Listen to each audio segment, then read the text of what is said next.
Women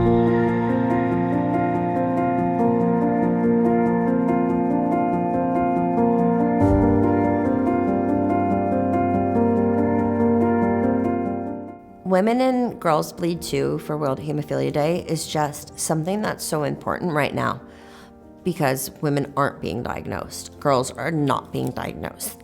I have had so many conversations with people whose either themselves or their daughters are, having these crazy periods where they're losing blood like nothing else. They become anemic after every period, or they bruise or whatever, and they're just like, oh, some girls are just like that.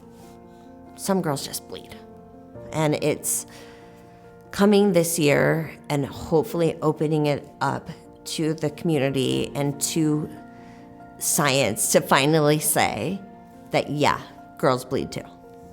World Hemophilia Day, specifically this year, focusing on women bleed too, is so important, more now than ever. I know that for us in New Jersey, we have a women's conference retreat program that we do every year. And I don't even think I realized how important it was to put that type of program and emphasis on women until I started doing it. The stories that you hear of women being underserved, not heard at all, not getting the care that they need. It's 2025 and we're still having those discussions. I think that is sad in a way, but I also think that it's great that here we are in 2025 having that discussion. And with World Hemophilia Day being focused around that, you can't ask for a better opportunity for women to be at the forefront, for us to use our voice.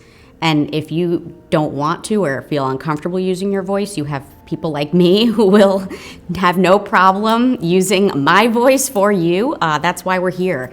There's the slogan, women and girls bleed too, but what are we trying to accomplish with that slogan or with that saying? We're trying to acknowledge that there's been this history of women and girls not being paid attention to and appreciated in the community for the struggles and the symptoms that they deal with in their lives. It needs to be equal, while also acknowledging the failures and the unequal treatment and unequal awareness, unequal diagnosis of the past, so that in the future it's men, women, and girls bleed. Here's the problems that they face, here's the solutions for them, and here's how public health can be beneficial for all of them and benefit a family rather than just the man in the family, and pay equal attention to the mom or the sister or the daughter. Or one of the things I would say to someone who's trying to find the diagnosis, whether it's for themselves, their daughter, their sister, their granddaughters, etc. I think for one, it's always important to document. We live with a lot of technology and that's great, but use it to your advantage, right? It's not just for the chat GPTs, it's not just for the calendars, it's for taking pictures of bruises and how they progress over time.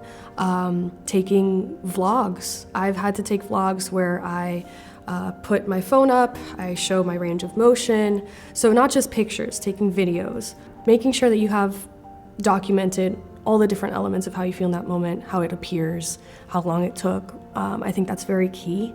But also on a more personal level, I think we have to continue fostering this environment of just like believing women, especially like and having that carry over to the gender bias that exists in medicine. When I meet other women from other rare communities, I realize that that's a common problem. It's not just a bleeding disorder thing.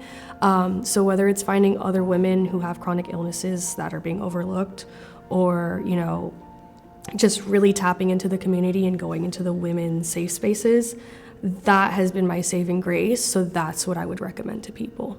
So with April 17th being World Hemophilia Day, with the theme being women and girls bleed too, that's incredibly important because me as a male growing up with hemophilia, I've always been told that, only boys and men have hemophilia. Women are just carriers. And clearly that's not the case. And as time has gone on since I've been a child, I clearly see, just being in our community, just how many women are struggling getting a diagnosis, being recognized as a population that can have hemophilia or a bleeding disorder, and just the fights and the frustration and the anger, and if they're being left untreated, women and girls have a very, very different experience in terms of their hemophilia journey or bleeding disorder journey, and it's incredibly unequal because they have to deal with so many more barriers. Every year during the month of March, which is Bleeding Disorders Awareness Month, I try on my personal social media channels to promote bleeding disorders awareness. One of those that kind of hits close to home for me is the females who are undiagnosed, because I think there is a plethora of them. And if you have never been diagnosed with von Willebrand's or a platelet disorder or whatever it might be, you might think that your nosebleeds and heavy menstrual cycles are normal because my mom was that way and my grandma was that way. And I would just tell people that's not normal. There is help out there. You can go to doctors. You can fight for answers. Don't take no for an answer. If you feel like something's wrong, seek more help. It means something to me when you mention about women and girls having a bleeding disorder, bleeding. I remember when I was growing up and I was in high school, and I used to bleed so bad every month. And I remember one time my dad called my mother at work. He said, "Can anything be done for this girl? Why is she going through this?" They had no idea, none whatsoever, that it was hemophilia related.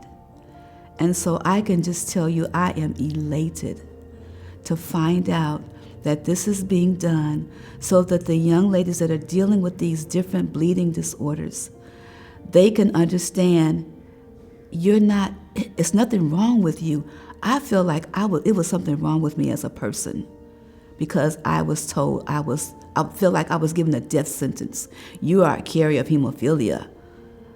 But these young women will be empowered and understand what these diseases are and what they can do to help themselves to be successful in life and not look at it as being a victim, but they can be victorious in their lives, knowing what to do.